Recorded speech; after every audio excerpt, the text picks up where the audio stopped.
இப்போ Fermi track டிஸ்ட்ரிபியூஷன்லாம் வந்து ஃபெர்மியால எலக்ட்ரான்ஸ்க்கு உருவாக்கப்பட்டு அதன் பிறகு இதை வந்து குவாண்டம் மெக்கானிக்ஸோட தொடர்புபடுத்தினது யாருன்னு பாத்தீங்கன்னா PAM ட்ராக். எப்படி வந்து போஸ் ஐன்ஸ்டீன் வந்து போஸ் வந்து புரோட்டான்ஸ்க்கு பயன்படுத்தி அதை ஜெனரலைஸ் பண்ணாரோ அதே மாதிரி எலக்ட்ரான்ஸ்க்காக உருவாக்கி அதுக்கப்புறம் அதை குவாண்டம் மெக்கானிக்ஸ் கான்செப்டை கொண்டு வந்தது பாத்தீங்கன்னா நமக்கு டெராக் அப்படின்றவங்க. அதனால இதை நம்ம ஃபெர்மி டெராக் ஸ்டாட்டிஸ்டிக்ஸ் அல்லது ஃபெர்மி ட்ராக் டிஸ்ட்ரிபியூஷன் லா அப்படின்னு சொல்றோம். இது வந்து நமக்கு எதுக்கு பயன்படுதுன்னு பாத்தீங்க அப்படின்னா எந்த மாதிரியான பார்ட்டிகல்ஸ் யூஸ் பண்ணலாம்னு பாத்தீங்கன்னா நம்ம வந்து ஹாஃப் இன்டெக்ரல் ஸ்பின், அதாவது அப்படியே ஆங்குலர் மொமெண்டம் வந்து n+1/2 h cross n+1/2 h கிராஸ்னா இப்போ 1/2 h கிராஸ் 3/2 h கிராஸ் இந்த மாதிரியான ஆங்குலர் மொமெண்டம் இருக்கக்கூடிய அல்லது ஸ்பின் வந்து 1/2 3/2 இருக்கக்கூடிய பார்ட்டிகல்ஸ்க்கு நம்ம இதை யூஸ் பண்ணலாம். அப்புறம் இங்க வேவ் ஃபங்க்ஷன்ஸ் வந்து என்னவா இருக்கும்னா ஆன்டி சிமெட்ரிக்கா இருக்கும். இது பவுலிஸ் எக்ஸ்க்ளூஷன் பிரின்சிபலை என்ன பண்ணும் அப்படின்னா ஒபே பண்ணும். பவுலிஸ் எக்ஸ்க்ளூஷன் பிரின்சிபல் ஒபே பண்றதுனால ஒரு குவாண்டம் ஸ்டேட்ல ஒரு பார்ட்டிகல் தான் இருக்கலாம். அதனால இங்க வந்து குவாண்டம் ஸ்டேட்ஸ் அதிகமா இருக்கும் பார்ட்டிகளை விட, நம்பர் ஆஃப் பார்ட்டிகளை விட குவாண்டம் ஸ்டேட் அதிகமா இருக்கும். அதனால GI very very greater then NI ஆக நமக்கு இருக்கும். இதற்கான எக்ஸாம்பிள் பார்த்தோம் அப்படின்னா electron, proton, positron, neutron, mu meson இது எல்லாமே வந்து பாத்தீங்கன்னா 1/2 ஸ்பின். அதே மாதிரி 2He3 அதுவும் வந்து 1/2 ஸ்பின். இதுல வந்து இந்த 2He3ன்றது ஹீலியம் தான்.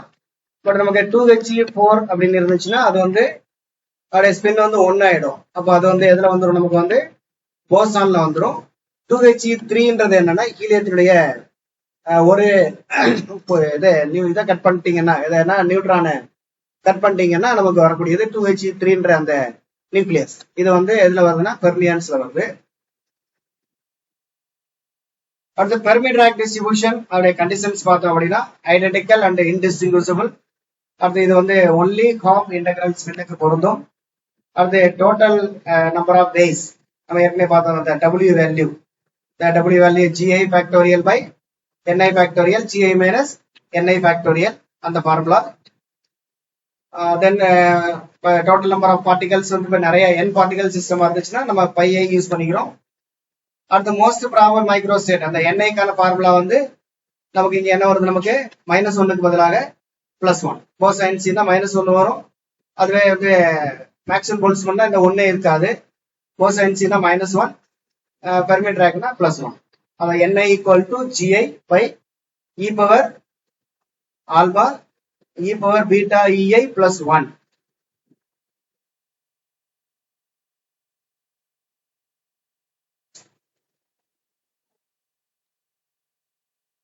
ஆக்சுவலா இது வராதுன்னு நினைக்கிறேன். இதோட நிறுத்திங்க. அடுத்து வந்து e power alpha தனியா தான் வரும் நமக்கு. நெக்ஸ்ட் NI = GI by அதே தான் இங்க போட்டிருக்கோம். சரி பீட்டா வேல்யூ பீட்டாவுக்கு பதிலா 1/kT அது சப்ஸ்டிட் பண்ணிருக்கோம். இதை கட் பண்ணிருங்க. அது this equation represents most probable. இதெல்லாம் நமக்கு தெரிஞ்சதுதான். NIன்றது வந்து என்ன அப்படின்னா மோஸ்ட் ப்ராபபிள் மைக்ரோ ஸ்டேட்டை குறிக்கக்கூடிய formula. Then Fermi Dirac energy distribution function. இதுல பாத்தீங்க அப்படின்னா நமக்கு அதே ஐன்ஸ்டீன் ஃபார்முலா தான். ஐன்ஸ்டீன் ஃபார்முலாவில் இங்க +-1 இருக்கும். இங்க என்ன இருக்கு, நமக்கு +1. ஆனா இங்க வந்து ஒரு 2ஆல மல்டிபிள் பண்ணிருப்போம். ஏன் இந்த 2ஆல மல்டிபிள் பண்றாங்க அப்படின்னா இங்க வந்து நமக்கு வந்து ஸ்பின்னை வந்து நம்ம கன்சிடர் பண்ணும்போது நமக்கு வந்து இந்த சேம் எனர்ஜி ஸ்டேட் ஒன்னு வந்து +1/2 ஸ்பின் இருக்கும், இன்னொன்னு வந்து -1/2 ஸ்பின் இருக்கும். அப்போ வந்து ஒரே எனர்ஜி வேல்யூக்கு எத்தனை ஸ்டேட் இருக்கும், நமக்கு 2 ஸ்டேட் இருக்கும். அதனால ஒரே எனர்ஜி வேல்யூல ஒவ்வொரு எனர்ஜி வேல்யூல 2 ஸ்டேட் இருக்கும். நம்ம ஃபர்ஸ்ட் என்ன கண்டுபிடிக்கிறோம்னா ஒரு எனர்ஜி வேல்யூக்கான இதுதான் நம்ம கண்டுபிடிக்கிறோம், அந்த பார்ட்டிகல் கண்டுபிடிக்கிறோம். அப்போ வந்து ஒவ்வொரு எத்தனை எனர்ஜி ஸ்டேட் இருக்குன்னு கண்டுபிடிக்கிறோம். ஆனா ஒவ்வொரு எனர்ஜி வேல்யூக்கு எத்தனை ஸ்டேட் இருக்கும், நமக்கு 2 ஸ்டேட் இருக்கும். அதனால என்ன பண்றோம், நம்ம வந்து 2ஆல மல்டிபிள் பண்ணிக்கிறோம். இதுதான் வந்து நமக்கு வந்து ஃபெர்மி ட்ராக். ஃபெர்மி ட்ராக்கோட அப்ளிகேஷன் பாத்தீங்க அப்படின்னா எப்படி நம்ம வந்து அங்க பிளாக் பாடி ரேடியேஷன் பார்த்தோமோ அது மாதிரி இங்க அப்ளிகேஷன் வந்து எலக்ட்ரான் கேஸ் அதை எடுத்துக்கிறோம். Free electrons inside a metal conductor move freely inside the metal, the continuously collide with the fixed atom and thus behave like a gas. அதாவது ஃப்ரீ எலக்ட்ரான்ஸ் வந்து மெட்டலுக்குள்ள இருக்கும். மெட்டலுக்குள்ள free electrons என்ன பண்ணும்னா ஒரே இடத்துல இருக்கா, அந்த மெட்டலுக்குள்ள ஒரு இடத்துல இருந்து இன்னொரு இடத்துக்கு போகும்போது தொடர்ச்சியாக என்ன பண்ணுது, அது வந்து மோதல் ஏற்படுத்துகிறது. இது அப்ப இது வந்து யார் மாதிரி செயல்படுதுன்னா, ஒரு கண்டெய்னருக்குள்ள ஒரு கேஸ் எப்படி வந்து செயல்படுகிறதோ அதே போன்ற ஒரு செயல்படுறதுனால நம்ம அதை என்னன்னு எடுத்துக்கிறோம், அது வந்து எலக்ட்ரான்ஸ் வந்து ஃப்ரீ எலக்ட்ரான்ஸ் நம்ம வந்து ஒரு எலக்ட்ரான் கேஸ் அப்படின்னு நம்ம எடுத்துக்கிறோம். இப்போ ஃப்ரீ எலக்ட்ரானுக்கான நமக்கு அந்த டிஸ்ட்ரிபியூஷன் ஃபார்முலா வந்து same formula 2 × 2πv 2m/h² whole power 3/2 e⁻1/2 e⁻α இந்த ஃபார்முலா அப்படியே நமக்கு வந்துடும். அடுத்து நம்ம பார்க்க போற டேர்ம் பாத்தீங்க அப்படின்னா Fermi level and Fermi energy. இந்த ஃபெர்மி லெவல் ஃபெர்மி எனர்ஜினா என்ன அப்படின்னு நம்ம பார்க்க போறோம். இப்ப ஃபெர்மி லெவல்னா என்னன்னு நம்ம பார்க்கலாம், அதே மாதிரி ஃபெர்மி எனர்ஜினா என்னன்னு பார்க்கலாம். ஃபர்ஸ்ட் என்ன சொல்லியிருக்காங்க, as the value of T decreases, இப்போ டெம்பரேச்சர் வந்து டிக்ரீஸ் ஆகிட்டே போகுது. இப்போ உதாரணமா இதை வந்து நம்ம எக்ஸ்பிளைன் பண்ணணும்னா, நமக்கு வந்து இது மாதிரி நிறைய ஸ்டேட் இருக்கு, குவாண்டம் ஸ்டேட் இருக்கு, எனர்ஜி ஸ்டேட் இருக்குன்னு வச்சுக்குவோம். இப்ப ஒரு ஸ்டேட்ல எத்தனை பார்ட்டிகல் இருக்கலாம், ஒண்ணுதான் இருக்கலாம். இந்த மாதிரி பார்ட்டிகல்ஸ் இருக்குன்னு வச்சுக்குவோம். இப்போ வந்து ஒரு T greater than some temperature, ஒரு எவ்வளவு அப்படின்னா 100K இந்த மாதிரி அரேஞ்ச்மெண்ட் இருக்கு ஏற்கனவே, ரைட்டா? இப்ப as the value of T decreases, T என்ன பண்ணுது, டெம்பரேச்சர் குறைகிறது. டெம்பரேச்சர் குறைஞ்சுன்னா ஒவ்வொரு பார்ட்டிகளுடைய எனர்ஜி என்ன பண்ணும், குறையும் போது ஆட்டோமேட்டிக்கா ஒவ்வொரு பார்ட்டிகளும் எங்கே இறங்கும், கீழ் நோக்கி இறங்கும். சரி, as the value of T decreases, the energy of the electron goes on decreasing. அப்ப கீழ் நோக்கி எனர்ஜி என்ன பண்ணுது, இறங்குது. பட் அட் 0 கெல்வின், 0 கெல்வின்ல இந்த எலக்ட்ரான் எல்லாம் இதுதான் வந்து 0 எனர்ஜி ஆற்றல், 0 ஜூல் அப்படின்னு வச்சுக்கோம். இப்ப 0 கெல்வின்ல என்ன ஆகும், அதாவது இது ஃபர்ஸ்ட் அரேஞ்ச்மெண்ட். இப்போ ஒவ்வொரு, அதாவது இந்த மாதிரி நிறைய ஸ்டேட் போட்டிருக்கோம், அதுல ஒரு 5 பார்ட்டிகள் இருக்கு. 5 பார்ட்டிகளும் எந்த ஸ்டேட்ல இருக்குன்னு போட்டாச்சு. எத்தனை கெல்வின்ல, 100 கெல்வின் வெப்பநிலையில. இப்ப நீங்க வெப்பநிலையை குறைச்சிட்டே வரீங்க. வெப்பநிலையை குறைச்சிட்டே வரும்போது பார்ட்டிகளோட எனர்ஜி என்ன செய்யும், குறையும். அப்ப ஆட்டோமேட்டிக்கா பார்ட்டிகள் என்ன செய்யும், உயர் ஆற்றல் இருக்கக்கூடிய பார்ட்டிகள் கீழே வரும். அப்ப கீழே வந்துகிட்டே இருக்கு. இப்ப நீங்க டெம்பரேச்சர் என்ன பண்ணிட்டீங்க, 0 கெல்வினுக்கு கொண்டு வந்தீங்க. இப்ப என்ன நடக்கும், எல்லாமே என்ன வரணும், கிரவுண்ட் ஸ்டேட்டுக்கு வரணும். ஆனா வர முடியாது. ஏன்னா பவுலிஸ் எக்ஸ்க்ளூசிவ் பிரின்சிபல் படி ஒரு ஸ்டேட்ல எத்தனை தான் இருக்கலாம், ஒண்ணுதான் இருக்கலாம். இப்ப என்ன பண்ணணும்னா 0 கெல்வின்ல மொத்தம் 5 இருக்கா, இப்படி வந்துடும். ஒவ்வொன்றையும் ஒன்னொன்னு அந்த மாதிரி இப்படிதான் அரேஞ்ச் ஆகும். எல்லாமே இங்க வந்துடாது, கிரவுண்டுக்கு வராது. கிரவுண்டுக்கு எத்தனை வரும், ஒண்ணுதான் கிரவுண்ட்ல இருக்கும்.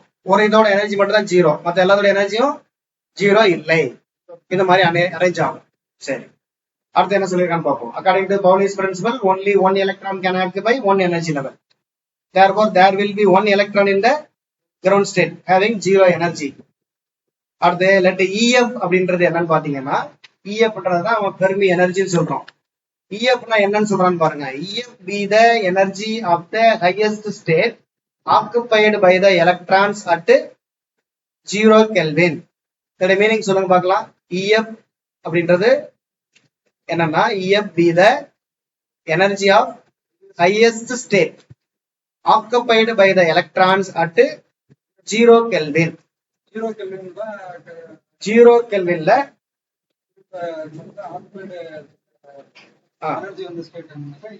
கெல்வின்ல எது ஹையஸ்ட் ஆக்குபைடு ஸ்டேட்டோ, ஆக்குபைடு எனர்ஜி ஸ்டேட்டோ, அந்த ஸ்டேட்டோட எனர்ஜி என்னவோ அதுதான் ஃபெர்மி எனர்ஜி. அந்த லெவலுக்கு தான் என்ன பேரு, ஃபெர்மி எனர்ஜி லெவல். இதுல ஃபெர்மி எனர்ஜி லெவல் எது, இதுதான் ஃபெர்மி எனர்ஜி லெவல். இது இந்த லெவல் வந்து என்ன லெவல், இப்போ ஃபெர்மி எனர்ஜி லெவல். இதனுடைய எனர்ஜியை தான் நம்ம என்ன எடுத்துக்கிறோம், EFன்னு எடுத்துக்கிறோம். இப்ப EFனா என்னன்னு தெரிஞ்சிருச்சு இப்ப.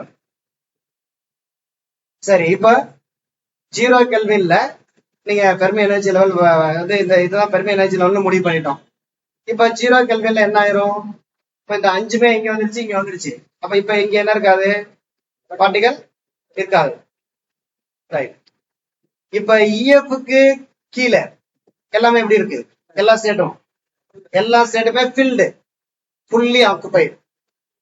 இஎஃப்க்கு மேல இருக்கிறது எல்லாமே எப்படி இருக்கு? எல்லாமே எம்டி.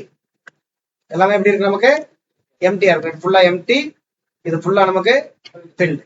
அப்ப ஃபெர்மி எனர்ஜி லெவல் அப்படின்றது என்னன்னா highest occupied state at 0 kelvin. 0 கெல்வின்ல ஹையஸ்ட் ஆக்குபைடு ஸ்டேட்னு சொல்லலாம்.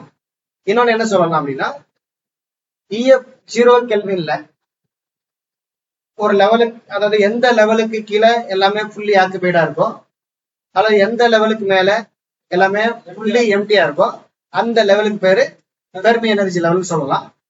அல்லது ஃபெர்மி எனர்ஜி லெவல் இன்னொரு மாதிரி சொல்லலாம். என்ன அப்படின்னா ஃபெர்மி எனர்ஜி லெவல் என்ன பண்ணுதுன்னா ஆக்குபைடு ஸ்டேட்டுகளையும் அன்ஆக்குபைடு ஸ்டேட்டுகளையும் செப்பரேட் பண்ணுது அப்படின்னு சொல்றோம்.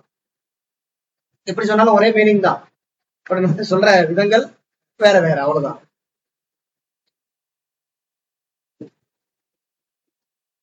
அப்ப all the energy states having energy greater than EF will be empty. இஎஃப்க்கு மேல இருக்கிற அனைத்து எனர்ஜி லெவலும் எம்டியா இருக்கும். அதே மாதிரி all the energy states having energy less than EF, EF கம்மியா இருக்கிற அனைத்து எனர்ஜி லெவல்ஸ்லயும் எப்படி இருக்கும்? Fully occupied. ஃபுல்லி ஆக்குபைடுனா ஒவ்வொரு லெவல்லையும் ஒரு எலக்ட்ரான் இருக்கும், ஈச் வித் 1 எலக்ட்ரான். அப்ப இதை வந்து ஆக்குபேஷன் இண்டெக்ஸ் பேஸ்ட்ல சொல்றோம். ஆக்குபேஷன் இண்டெக்ஸ் என்ன அப்படின்னு பாத்தீங்கன்னா ஆக்குபேஷன் இண்டெக்ஸ் எஃப். எஃப்ன்றது எதுல இருந்து வருது? n equal to F into G. அப்ப F equal to n by G, ரைட்டா? இப்ப n பை ஜி, என்னன்றது என்னது? Number of particle. இப்ப வந்து இஎஃப்க்கு கீழே இருக்கக்கூடிய லெவல்ஸ் எடுத்துக்கங்க. இஎஃப்க்கு கீழே இருக்கக்கூடிய எந்த லெவல் எடுத்துட்டாலும் சரி, நீங்க இந்த லெவல் எடுத்துக்கிட்டீங்கன்னா இந்த லெவல்ல எத்தனை நம்பர் ஆஃப் பார்ட்டிகல்? எத்தனை? 1. நம்பர் ஆஃப் ஸ்டேட் எத்தனை? 1. ஒரு ஸ்டேட் ஒரு பார்ட்டிகல். அப்ப என்ன வரும் நமக்கு வந்து? இதுவும் 1, 1 by 1 ஈக்குவல் டு 1. சரி, இஎஃப்க்கு மேல இருக்கிற ஸ்டேட் எடுத்துக்கங்க. இஎஃப்க்கு மேல இருக்கிற ஸ்டேட் எடுத்தீங்கன்னா நம்பர் ஆஃப் பார்ட்டிகல் எவ்வளோ? 0. நம்பர் ஆஃப் ஸ்டேட் எத்தனை? 1. அப்ப என்ன வரும்? 0 by 1 ஈக்குவல் டு 0. அப்ப that is f of e equal to 0. அதான் f equal to 0 எப்ப? e greater than ef. ef க்கு மேல இருந்துச்சுன்னா f equal to 0. கீழே அல்லது அதுக்கு ஈக்குவலா இருந்துச்சுன்னா f equal என்னது? இது முக்கியமான point. f of e equal to 0 for e greater than ef at எந்த கெல்வின்ல? 0 கெல்வின்ல. வேற டெம்பரேச்சர்ல அதுக்கு மேல பார்ட்டிகல் இருக்கலாம், கீழே இருக்கலாம், மேலே இருக்கலாம். 0 கெல்வின்ல தான் நம்ம பேசிட்டு இருக்கோம், ஜெனரலா நினைச்சிடக்கூடாது. அதே மாதிரி f of e equal to 1 for e less than or equal to ef.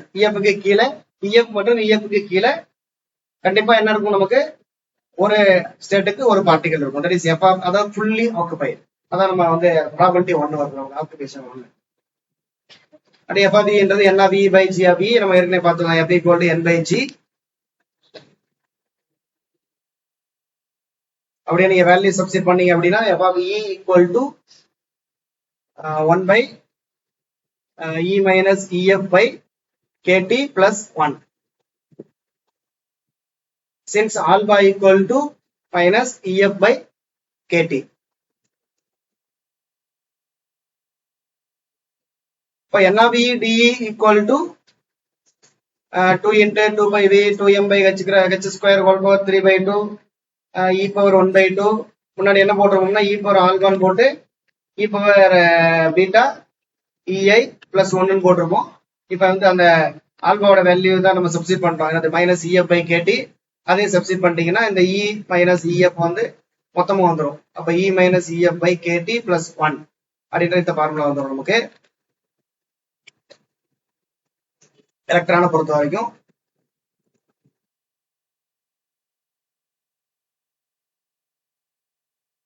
அடுத்து இதுல இருந்து இதை நீங்க கொண்டு வந்தீங்கன்னா n of e equal to 8√2 pi v by h cube. இது எப்படி வருதுன்னு பாத்தீங்கன்னா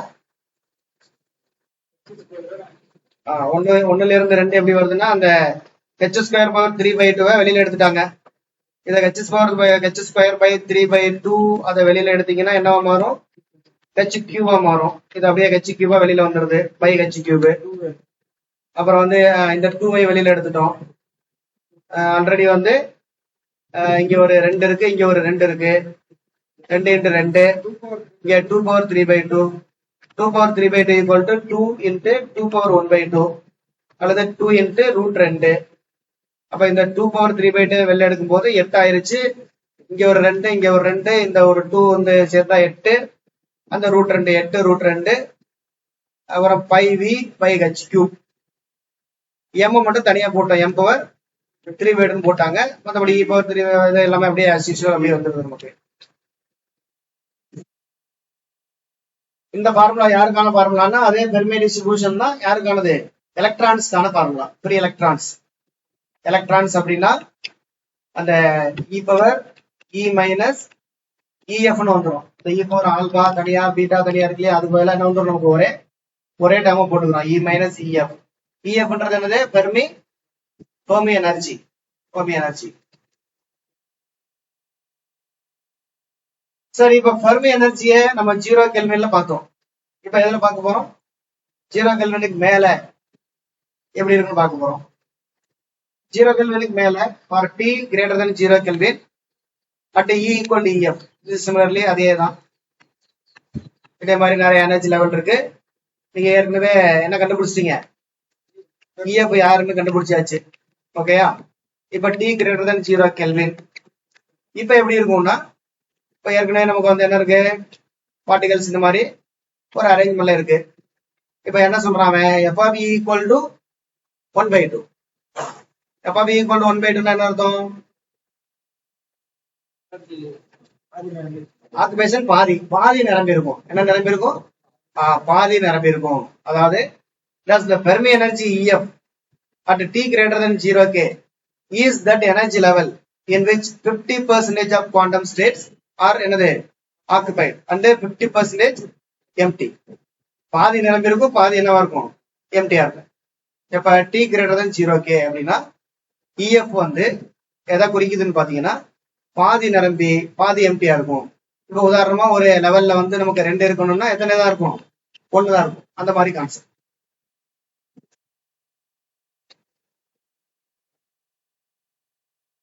அடுத்து EFO. EFOன்ற வேர்டு நமக்கு எதுக்கு யூஸ் பண்றோம் அப்படின்னா, T equal to 0 கெல்வின்ல EFன்றத நம்ம என்னன்னு எடுத்துக்கிறோம், நம்ம வந்து EFOன்னு எடுத்துக்கிறீங்க.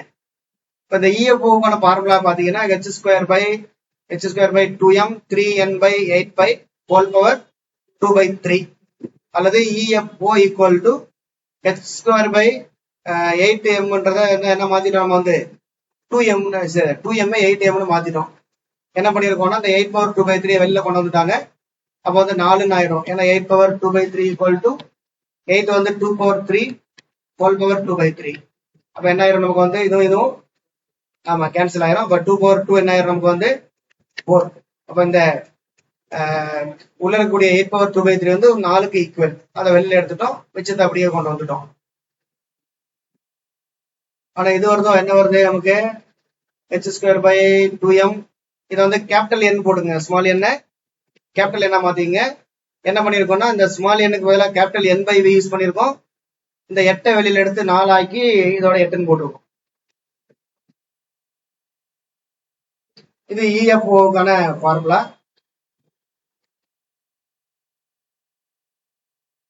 இந்த ஃபெர்மி டிராக் ஃபார்முலா மேக்ஸிமம் நம்ம திரும்ப எதுல பார்ப்போம் அப்படின்னா சாலிட் ஸ்டேட் பிசிக்ஸ்ல பார்ப்போம்.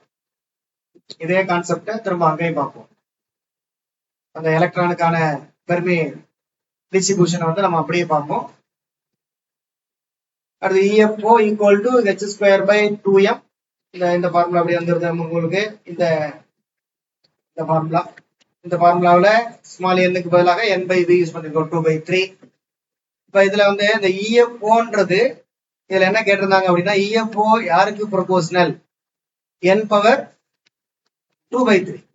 இதை ஞாபகம் வச்சு, என்னன்றது number of electrons per number of electrons per unit value அல்லது எலக்ட்ரான் டென்சிட்டி அப்படின்னு சொல்றோம். எலக்ட்ரான் டென்சிட்டியோட 2/3க்கு ப்ரொபோஷனலா இருக்கும். இது EFO. EFOன்றது என்னது? 0 கெல்வின்ல ஃபெர்மி எனர்ஜி அந்த லெவல்.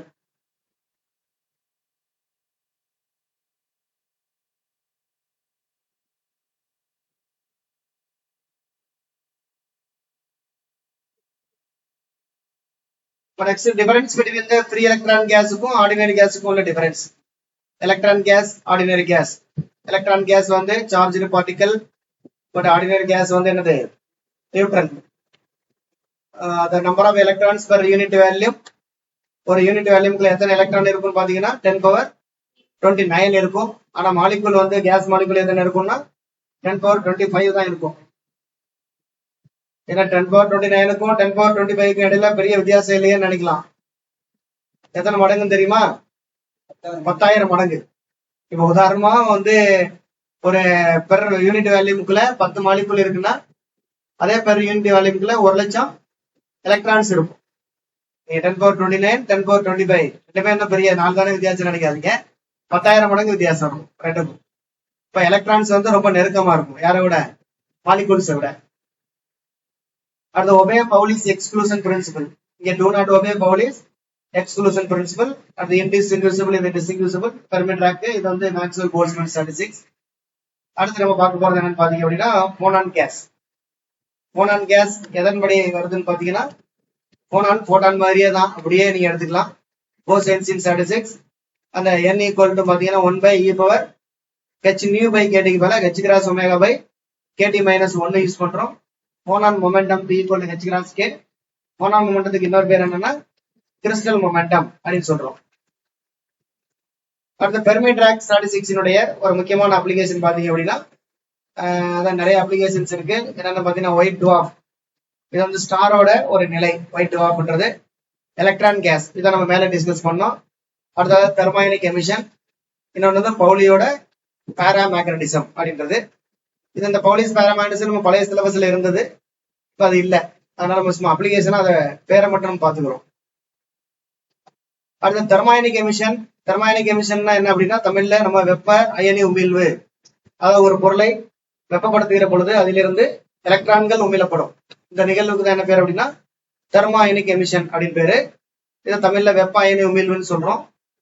இப்ப எந்த ஒரு மெட்டலுக்குள்ள இருந்தும் எலக்ட்ரானை வெளியேற்றணும் அப்படின்னா அந்த மெட்டலுக்குன்னு சொல்லிட்டு ஒரு இது இருக்கும், ஒரு பொட்டன்சியல் பேரியர், அதாவது மின்னழுத்த அரண் இருக்கும். அந்த மின்னழுத்த அரணுக்கு அதை விட கூடுதலான ஆற்றலை நம்ம கொடுக்கணும். அப்பதான் அதுக்குள்ள இருந்து என்ன செய்ய வெளியில வரும், நமக்கு எலக்ட்ரான் வெளியில வரும். அந்த பொட்டன்சியல் பேரியர் தான் வந்து என்ன அப்படின்னா EF பிளஸ், அதாவது இந்த பை அப்படின்றது. when a metal is heated, electrons are emitted from its surface. இதோட புள்ளி வச்சுட்டு இது வந்து அடுத்த ஸ்டெப்ல கொண்டு வாங்க. height of the potential barrier equal to height of the potential barrier எதுக்கு ஈக்குவலா கொண்டு வராங்கன்னு பாத்தீங்கன்னா EF plus pi. EF ன்றது ஃபெர்மி எனர்ஜி, பைன்றது என்னது அப்படின்னா ஒர்க் ஃபங்க்ஷன். அடுத்து கரண்ட் டென்சிட்டிக்கான formula J equal to AT square EXP minus pi by KT. இது என்ன சமன்பாடுன்னு பாத்தீங்கன்னா இந்த சமன்பாடுக்கு பேரு RD ஈக்குவேஷன், அதாவது ரிச்சர்ட்சன் டுஸ்மன் ஈக்குவேஷன். இது நமக்கு கேட்பாங்க, RD ஈக்குவேஷன் கேட்பாங்க, நோட் பண்ணிக்கங்க.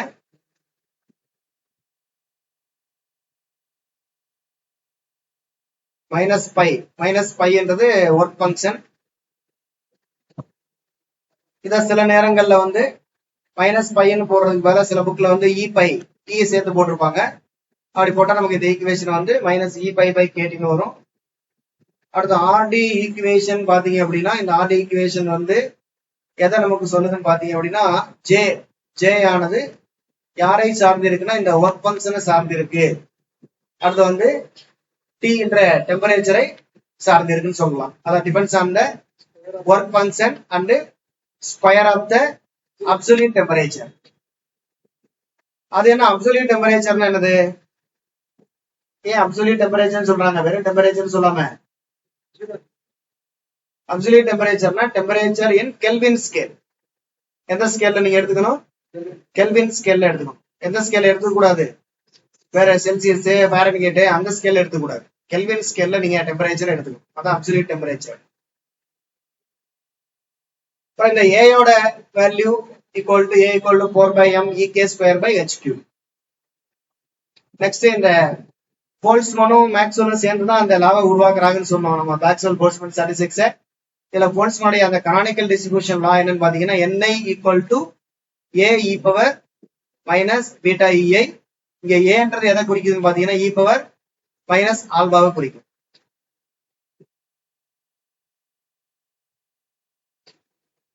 இப்ப நெக்ஸ்ட் நாம பார்க்க போறது 3 டிஸ்ட்ரிபியூஷனுக்கான கம்பாரிசன்.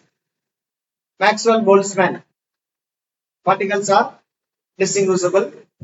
Bose-Einstein and Fermi-Dirac ரெண்டுலயுமே indistinguishable. At the Maxwell Boltzmann, particles are taken into only particles மட்டும் எடுத்துக்கிறோம். இங்க வந்து எதை எடுத்துக்கிறாங்க, குவாண்டம் ஸ்டேட்ஸ் எடுத்துக்கிறாங்க. இங்கேயும் குவாண்டம் ஸ்டேட்ஸ் நம்ம எடுத்துக்கிறோம். அடுத்து வந்து இங்க no restriction on the number of particles. ஒரு ஸ்டேட்ல எத்தனை பார்ட்டிகல் வேணாலும் இருக்கலாம். Bose-Einsteinலயும் எத்தனை பார்ட்டிகல் வேணாலும் நமக்கு இருக்கலாம்னு சொல்றோம். பட் Fermi-Diracல வந்து என்ன இருக்கு, நமக்கு ஒரு குவாண்டம் ஸ்டேட்ல ஒரு பார்ட்டிகல் தான் இருக்க முடியும். அப்ப ரெஸ்ட்ரிக்ஷன் இருக்கு. அடுத்து வந்து வேல்யூம் ஆஃப் அந்த செல்லோட வேல்யூம் வந்து எவ்வளவு வேணாலும் என்ன பண்ணலாம். வேல்யூம் ஆஃப் த ஸ்டேட் வந்து 6 dimensional space is not known. ஏன்னா வந்து நமக்கு மேக்ஸ்வெல் போல்ட்ஸ்மேன் படி, கிளாசிக்கல் படி அந்த செல்லோட சைஸ் வந்து எவ்வளவு வேணாலும் இருக்கலாம். அதுக்கு வந்து ஒரு ரெஸ்ட்ரிக்ஷன் கிடையாது. ஆனா குவாண்டம் ஸ்டாட்டிஸ்டிக்ஸ் படி அதோட வேல்யூம் வந்து மினிமம் h கியூப், அதாவது h கியூபை விட அதிகமா இருக்க முடியாது. அதுதான் வந்து சாரி h கியூபை விட கம்மியா இருக்க முடியாது. சார் கம்மியாக இருக்க முடியாது. h கியூப் அல்லது h கியூப்க்கு அதிகமா இருக்கலாம். Minimum h cube, minimum value h கியூப்னா அதுக்கு மேலதான் இருக்கலாம், அதுக்கு கீழே இருக்க முடியாது. அடுத்த நம்பர் ஆஃப் டிஸ்டிங்விஷபிள் வே, இதுல வந்து gi power ni by ni, இங்க ni plus gi minus 1 by ni factorial, gi minus 1 factorial, இங்க gi by ni, gi minus ni factorial. அடுத்ததாக வந்து maximum probability distribution proportional to அந்த இதை மட்டும் எழுதியிருக்கோம் 1 by e power alpha plus beta ei. இங்க வந்து maximum probability distribution e power alpha plus beta ei minus 1, இங்க வந்து பிளஸ் 1. அடுத்து வந்து இந்த கண்டிஷன் என்னன்னு பாத்தீங்கன்னா ஹை டெம்பரேச்சர் கண்டிஷன். இப்போ ஹை டெம்பரேச்சர்ல Bose-Einstein டிஸ்ட்ரிபியூஷன் என்ன மாறிடும்னா மேக்ஸ்வெல் போல்ட்ஸ்மேனா மாறிடும். அதே போல Fermi-Dirac என்ன மாறிடும், மேக்ஸ்வெல் போல்ட்ஸ்மேனா மாறிடும். ஏன் ஹை டெம்பரேச்சர்ல மாறுதுன்னு பாத்தீங்க அப்படின்னா, டெம்பரேச்சர் ரொம்ப ஹையா போகும்போது அந்த நம்பர் ஆஃப் அந்த பார்ட்டிகளுக்கு இடைப்பட்ட இடைவெளி என்ன ஆகும் அப்படின்னா அதிகரிக்கும். அப்ப இடைவெளி அதிகரிக்கும் போது அந்த டிஸ்டிங்விஷ் பண்ண முடியும். ஸோ அதனால நம்ம என்ன மாத்திக்கலாம், அதை வந்து மேக்ஸ்வெல் போல்ட்ஸ்மேன் ஸ்டாட்டிஸ்டிக்ஸ் மாத்திக்கலாம். அதனாலதான் நம்ம அட்டாமிக் ஹீட் அட் லோயஸ்ட் டெம்பரேச்சர்ல மேக்ஸ்வெல் போல்ட்ஸ்மேனால என்ன பண்ண முடியல, எக்ஸ்பிளைன் பண்ண முடியல. ஆனா ஹையர் டெம்பரேச்சர்ல என்ன பண்ணிருச்சு, எக்ஸ்பிளைன் பண்ணிருச்சு. ஏன்னா ஹையர் டெம்பரேச்சர்ல மேக்ஸ்வெல் போல்ட்ஸ்மேனை நீங்க யூஸ் பண்ணிக்கலாம். அட்டாமிக் ஹீட்டுக்கு காரணம் யாருன்னா எலக்ட்ரான், அந்த லாட்டிஸ் மோதல் தான். இது எல்லாமே வந்து குவாண்டம் கான்செப்ட்ல வந்தாலும் ஹை டெம்பரேச்சர் தானே, அதனால வந்து என்ன பண்ணிருச்சு, அது ஒபே பண்ணிருச்சு. அடுத்து வந்து அப்ளிகபிள் டு யாருக்கு மட்டும், இது ஐடியல் கேஸ்க்கு மட்டும், இது போசான்ஸ்க்கு, இது வந்து பெர்மியானுக்கு. அதோடைய வேவ் ஃபங்க்ஷன் வந்து சிமெட்ரிக்கல். பெர்மியான்ல வந்து வேவ் ஃபங்க்ஷன் வந்து என்னது, ஆன்டி சிமெட்ரிக். அடுத்ததாக internal energy of ideal non atomic gas depends only on its temperature. At absolute ஜீரோல எனர்ஜி வந்து என்ன ஆயிரும், ஜீரோ ஆயிடும். அப்சல்யூட் ஜீரோனா energy is zero. Energy at absolute zero, இங்கே என்னது எனர்ஜி ஜீரோன்னு எடுத்துக்கலாம், டேக்கன் டு பை ஜீரோன்னு எடுத்துக்கலாம். ஆனா Fermi-Diracல வந்து ஜீரோ ஆகாது. அப்சல்யூட் ஜீரோல என்ன இருக்கும், நமக்கு ஒரு ஸ்டேட் மட்டும் தான், ஒரு எலக்ட்ரான் மட்டும் தான் ஜீரோ ஸ்டேட்ல இருக்கும், மற்ற எல்லாமே அதுக்கு மேலதான் இருக்க முடியும். ஏன்னா பவுலிஸ் பிரின்சிபல் படி அந்த கான்செப்ட் சொல்றோம். நெக்ஸ்ட் ஒவ்வொன்றுக்குமான அந்த ஃபார்முலாஸ். தென் ஜென்ரலா வந்து all the 3 distribution can be represented by single equation. எல்லாத்தையும் சிங்கிளா ஒரே ஈக்குவேஷன்ல சொல்லலாம். அதாவது gi by ni equal to plus டெல்டான்னு போட்டுறாங்க. இந்த டெல்டா ஜீரோவா இருந்தா மேக்ஸ்வெல் போல்ட்ஸ்மேன், டெல்டா மைனஸ் 1 இருந்தா Bose-Einstein, டெல்டா பிளஸ் 1 இருந்தா Fermi-Dirac. அடுத்து இப்ப gi by ni greater than 1 அல்லது ni less than or gi அப்படின்னா டெல்டா வந்து கேன் பி நெக்லெக்டட்.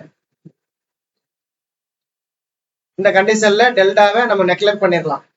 டெல்டாவே நெக்லெக்ட் பண்ணிட்டீங்கன்னா இந்த ஃபார்முலாவில் டெல்டாவே என்ன ஆயிரும், டெல்டாவே நீக்கிடலாம். டெல்டாவே நீக்கிட்டீங்கன்னா மிச்சம் என்ன இருக்கு, e power alpha plus beta ei.